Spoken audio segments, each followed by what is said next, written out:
To the Impact Revolution channel. It's a big pleasure to have you with us. Thank you so much for the time and for your time available for making this interview. How you doing? I'm delighted to be with you and in this global conversation about what's happening in the world and how we can change it for the better. Definitely. Thank you so much. Yeah, I love your mission actually and everything that you do and share in LinkedIn and in the YouTube channel that you have about 6 seconds about emotional intelligence and the work that you do for companies and corporations and leaderships, right? In order to change this mindset. So it's very in line with what we try to share here in the Impact Revolution. So yeah, let's start with the interview. If you're okay. All right. So first of all, this is a kind of personal questions that we would like to ask you, just to know you a bit more. So the first one, Joshua, will be someone who admires you really well and knows you very well. How will define who is Joshua Friedman?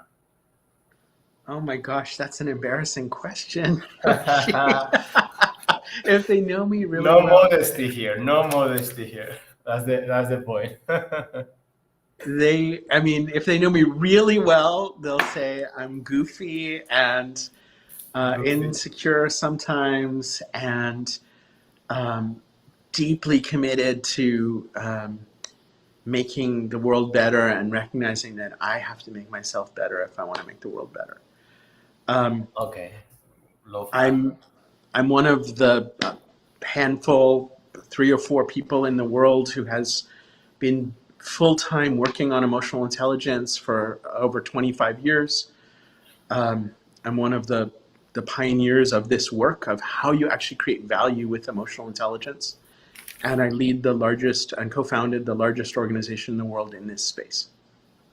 All right. That demonstrates your commitment that you were saying just now. Okay, lovely. Thank you. Well, I will Thank tell you, all you entrepreneurs, I will tell you, I often think, what is it that's really gotten us to this point? And I will tell you that I think the majority is just plain stubbornness and just a refusal, like, this isn't working. Okay, we're going to make it work. We're going to try Mhm. something different. And just Yes. like that bullheaded stubbornness, like, okay, we're going to try more tomorrow. That's 25 years later, I can say that's one of the keys.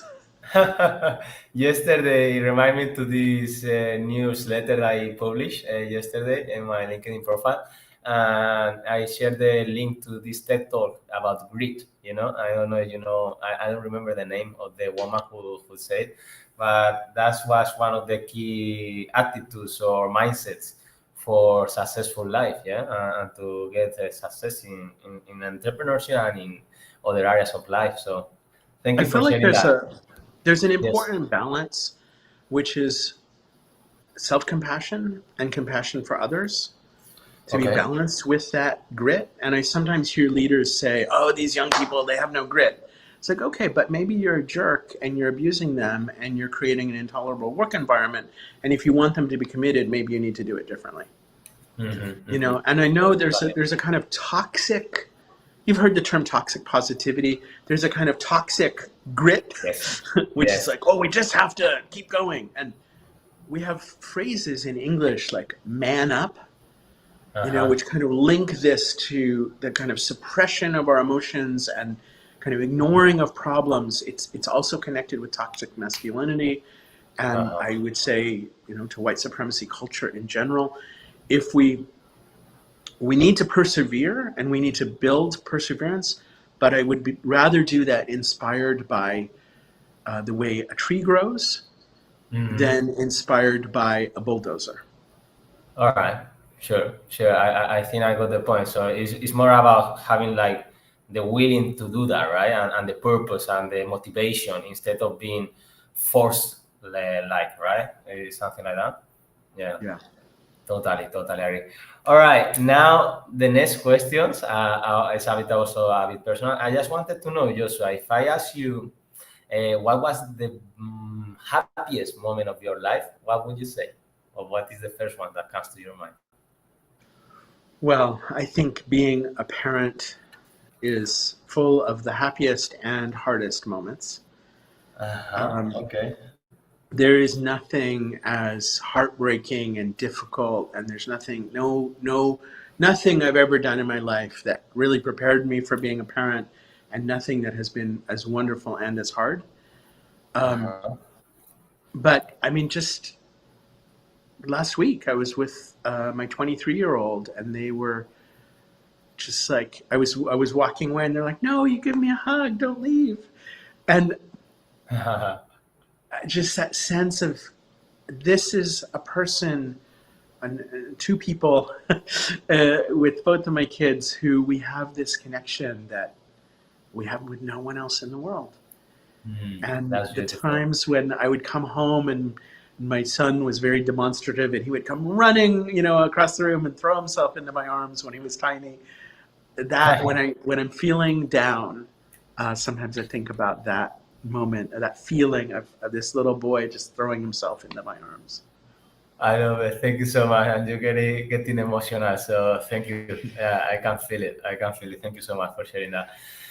All right, Joshua, now we're going to the interview, let's say business and more life questions and lessons learned from you. And I like to ask you the first one, which is if you were to die tomorrow, Joshua, which is the last impactful message that you will leave to the world? You're making a difference. Wow. Okay. I just did a workshop earlier this week for a group of college students in our summer internship program. Uh-huh. And one of the things I talked about is this quote from Gandhi, where he said, "Nothing you do makes very much difference, but it's very important you do it anyway." Wow. And I think sometimes we get attached to, like, I have to solve everything. And especially as entrepreneurs, there's a kind of burden that we carry of, like, I've got to drive this. And you know what? We're not going to solve it. We're not going to fix it. We're not going to transform everything. But it's very important that we take the steps. Mm, Because if we don't, nobody's going to do it. that's right. I love it. Thank you so much. You are making a difference, Joshua, for sure. Thank All you. right, great. Thank you. Just Now, one more thing I want yes, to add to that, which is, yes. I think a lot of us get caught up in, well, I have to do X, Y, and Z to make a difference. Mm, I have to be successful to make a difference. I have to do the Bill Gates strategy, where you, like, make people's lives miserable with a product that's full of bugs, and then you can make a difference. mm, Sorry, yeah. Bill. But that's not what I said. It's not, you're going to make a difference. No, Uh-huh. you are making a difference Mm-hmm. now. No, Whether definitely. you're in the very early stage of a startup, whether you don't even have a business yet, whether you're dreaming of impact, Mm-hmm. we're impacting the world right now. You want to do some impact? Starts here. Now. For sure. For sure, is the daily action, daily commitment, and the present. Yes, and then working on those important goals that will make the difference, and it's making difference already, as you say. Thank you, Joshua. That's very motivating, I think, for every entrepreneur that is listening to us and it will see this video later on.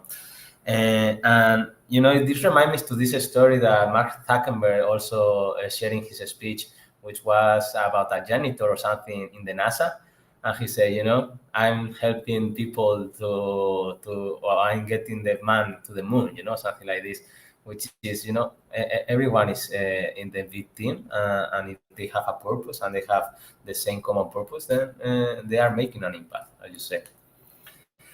One Thank of my you. favorite one of my favorite exercises when I go work with a company, Yes. it sounds really obvious, but I'll go into a meeting typically of senior managers, and I'll say, I've read about you all, and I've heard about your work, and often I'll have had one-to-ones with them before that meeting. I'll say, but just to get on the same page, I'd just like to go around the table, and you've each just tell me your name and what you do here. All right. And some of them say, even very senior leaders will say, like, oh, well, I move paper clips. They don't literally say that, but they talk about a task. Uh-huh, uh-huh. And some of them will talk about a function. Mm-hmm. Well, I'm in charge of technology security. Yes. But some of them will talk about purpose. Mm, Well, I'm part of this purpose. And for me, just that simple question, go around the table and hear each person in one sentence say what they do here, I immediately understand whether we're operating in this kind of transactional culture of task or this kind of accountable culture of role, or whether we're talking about a transformational culture of purpose. Definitely, yeah. That tells very clearly why they are there, right? And why they are doing what they are doing. Their why, basically. Yeah. Great, thank you. And in connection to that, now, Joshua, what is your why? Well, I have two answers to that. One is my Yes. own noble goal, and the other is the organization's purpose.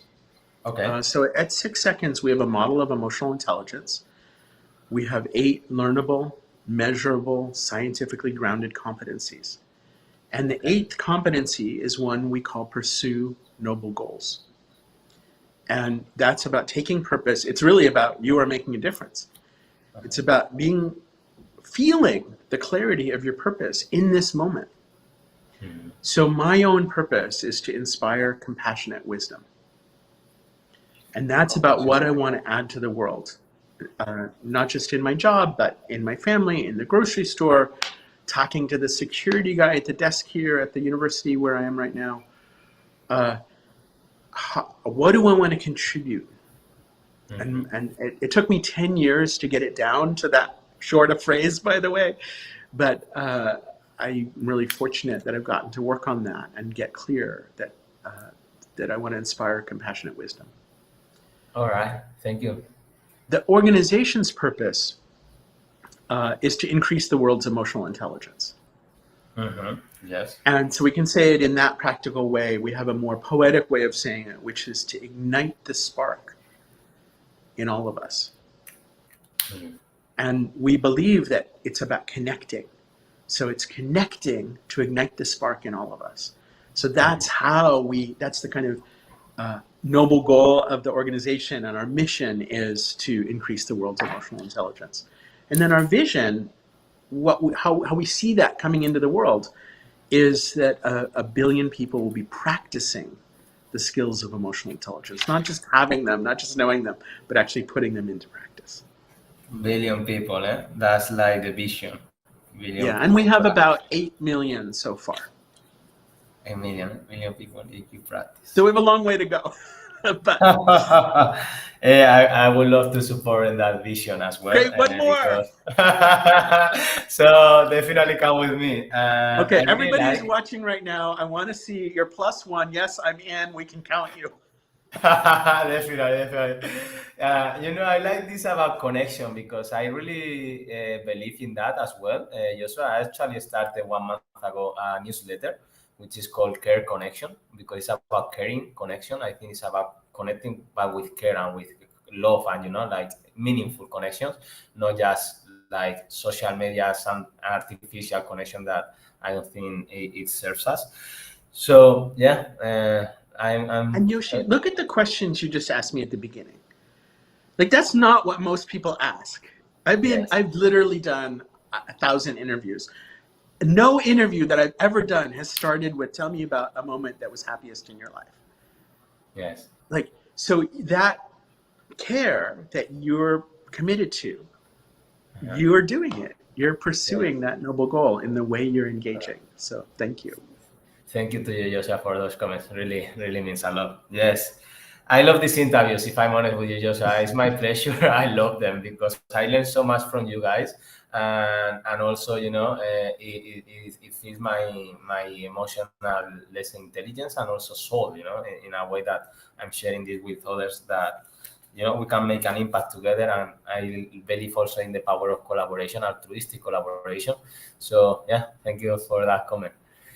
And regarding this purpose that you have and the work that you do, Joshua, would you say are your main lessons learned, or how is the best way you have found so far to achieve these visions and these missions and goals? Well, how many hours do we have? Like, Um, this is half an hour, so you can make a small summary. That would be awesome.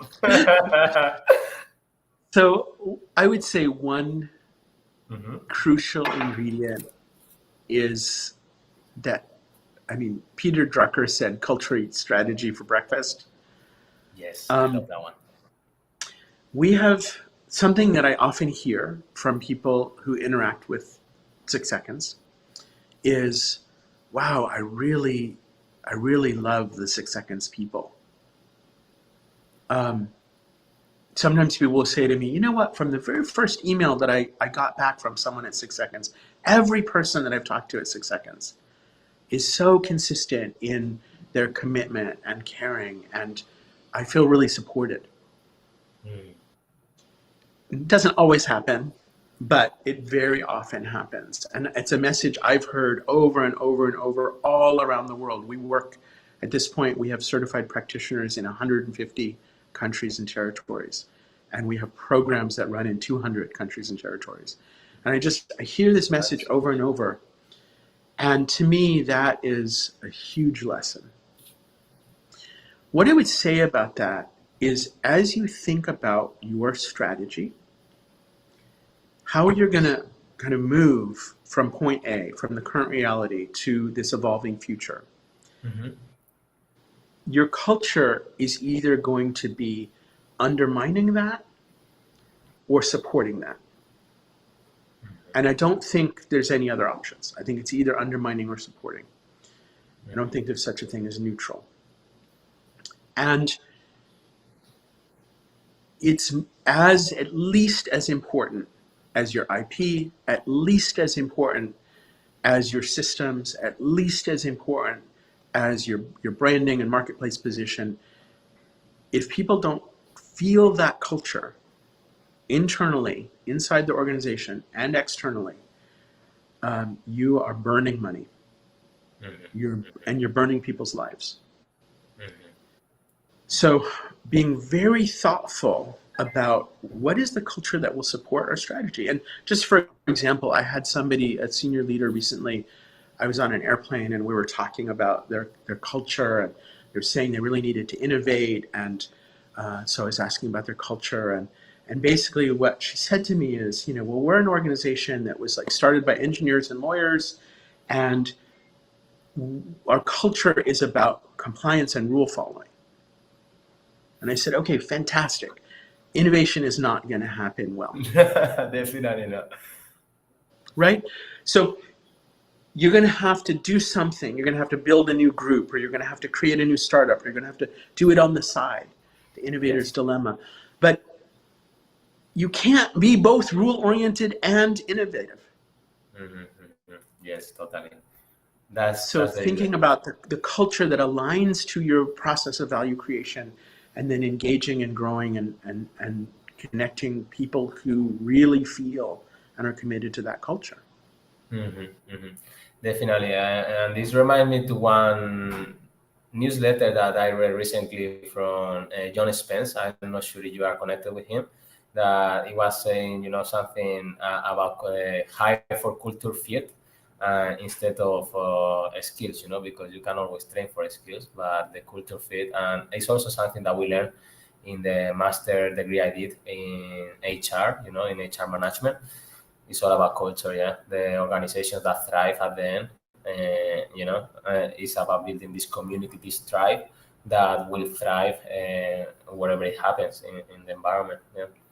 All right, And thank you. also, and also in a tumultuous world, like those relationships, those systems, that's what's going to make you agile and adaptive and able to work in a changing environment. So That's right. then the question that I ask our clients, and if any of you want to be a client, then I'll just ask you this question: what are the skills your people need in order to grow and sustain that culture? And some of those skills they already have, and some of them they don't. And we can grow those skills and we can measure that. So a lot of our work is around measuring the organizational vitality or team vitality, which is about the way we are building a context of trust and working together on purpose creating alignment in the way we function. And then underneath that, what are the skills, which are emotional intelligence, and the emotional intelligence skills that that then support that culture that we want. And that's the value chain from, okay, me and my colleagues, the skills that we bring to bear on the people side of our work to shape and grow the culture, to shape and grow the way people interact. It's kind of an emotional value chain that leads ultimately to customers and investors and how they experience the company. Definitely, definitely. Yeah, it's like starting with the why, like Simon Sinek says, and then the how, and then the what, right? And how to put that everything in practice. Great. But putting it into practice from a human perspective. Mm-hmm. So what is it? Why are people engaged? Not just kind of why is the company making money, Mm-hmm. but why do I want to be part of that? Yes. Profitability is an outcome. Mm-hmm. Cash is an outcome of people investing. Mm-hmm. I really like Fred Smith's, the way he talked, Fred Smith, the founder of FedEx, the way he talks about it is he uses this term discretionary effort. And what he says is, Can you repeat discretionary? yeah, discretionary. So he says, you pay people to do this much work, but success requires this much work. And that gap between here and here, that's a gift from the employee.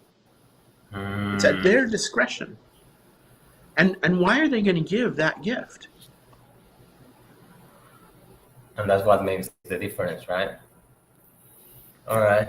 Very good. Thank you. Thank you for sharing that. I didn't know that one. So I wanted to ask you, because you are a EQ expert, right? Oh, 25 years, 25 years. Your I'm commitment, practicing. you're practicing. Well, that's great. So I'm also an emotional coach and executive performance coach. So we are practitioners of EQ, and we also, teach and also we learn every day. So I wanted to know what are the practices, Joshua, that are most helpful for you. Well, at 6 seconds, as I mentioned, we have this vision of 1 billion people practicing emotional intelligence. And when we say practicing, we have a process. Okay. And one of the ways that 6 seconds is different is we're not like, oh, here's the theory, here's what it means. We do a lot of research, we do a lot of theory, but our goal isn't just knowing, our goal is about doing, about practicing. So we created a process for how you practice. Okay. And there are 3 steps. Step 1 is to notice, get the data. Step 2 is to pause and assess that data and expand your options. And then step 3 is to step forward, connected beyond yourself. That's where the purpose goes, right? I suppose. Yeah, purpose and empathy. Okay. So we're connecting, not empathizing. It's not a one-way street. It's a mutual street. We're going to build this space of empathic connection. We're going to connect sort of in community, and we're going to connect with the future with purpose. So this 3-step process, we put in a circle, and we call those 3 steps know yourself. Know yourself is about getting the data. Choose yourself. It's about being intentional in this moment, expanding the options, and give yourself. It's about stepping forward in connection beyond yourself. Yes. And then do it again. And then do it again. And it's just, little tiny moments of our day where we go, oh, I'm feeling something. I notice how I'm reacting. Is that how I want to be reacting? Step 2. Like, what are some other options? Step 3. Oh, here's how I really want to step forward. Great. Now, for me, it's the 3rd step of that's really, in my own experience, the hardest and the most transformational. Definitely. I totally agree because I have experienced also the same. And regarding that, I'm curious, and I'm not sure if you would like to respond or not, but having this process that you have practiced, and I also practice in a way, yes. What is the biggest self-realization that you have gotten, would you say, from this? This the space of connection is there all the time. Mhm. Sometimes I don't feel it, sometimes I don't notice it, but it's there. Okay. It's like an eye blink away. And if I can pause and tune in, I can step more into that space. Lovely. And it's a powerful space. It's a powerful space as a leader. It's a powerful space as a human being. Great. And when you say connection, Joshua, what do you mean exactly? What it means for you? Well, now we might get a little philosophical, but I know you Yes. you might be open to that. But when I started studying the Tao Te Ching when I was a teenager, and it's Mhm. always fascinated me. Um, in Star Wars, it's the Force. Uh, in Lao Tzu's writing, it's the Tao. Uh-huh. This notion that there is a kind of energy of life, Mhm. and I'm not. For some people that's God. For some people that's Gaia. For some Universe. people that's Yeah. wonder. For some people that's like human capacity and goodness. But I think many of us have that sense of there's a kind of we can feel, and again, emotional intelligence, we can feel this sense that Mhm. we're part of. And I Definitely. think from much of my life anyway, I've kind of felt like an outsider. And so maybe this has been kind of part of my own journey and quest to feel that sense that I I have a note in this song. Mm. I have a thread in this tapestry, and I can feel part of it, Mhm. and I can Beautiful. contribute to it. Definitely. Thank you so much, Joshua. I feel very much a lot of all the words that you just said. And for me, it's the connection also to the universe and to everything that is, in here. So yeah, thank you. Thanks a lot. And we are, wow, I cannot believe it's been almost the end of the interview. It's been very quick. I wanted to ask you, this is something that I like to ask at the end. What impactful last message would you leave or would you share to start as entrepreneurs for, helping them? All change starts on the inside. Mm-hmm. So if you, as an entrepreneur, if the impact you want to make is whatever, uh, your impact you want to make is that uh, there's more equity in the world, have more equity in your own relationship with yourself and the people immediately around you. If the impact you want to make is that, people can have more laughter in their lives, get more laughter in your life. Uh, there's I really appreciate the work of Adrienne Marie Brown Okay. and her book Emergent Strategy. And she has a set of principles of emergent strategy. And one of them she calls small is all. Small is all. I love that. And, and this kind of fractal nature of change that, the templates that we set in our small interactions magnify and magnify and magnify and ripple outward. And so as you kind of look at not just what your business is or what you're doing, but who are you being? Who are you choosing to be as you go about that work? And are you being? I think we focus a lot on what we're doing. And as leaders, I don't think leadership is about doing. I don't think Mhm. leadership is about task. I think leadership is about being. Mhm. And can we be somebody who's trustworthy? Can we be somebody who is purposeful? Can we be somebody who is connected Yes. Oh, Joshua, we lost you there. Hi, can you hear me? Seems like we're having some technical difficulties here for a moment, but It's okay. I think it's a sign from the universe. You know, it's 30 minutes, Joshua. So we are right on time. Thank you so much for sharing all these powerful messages. I think the interview was really, really good. And yeah, thank you so much for your time. Any last words that you would like to leave us?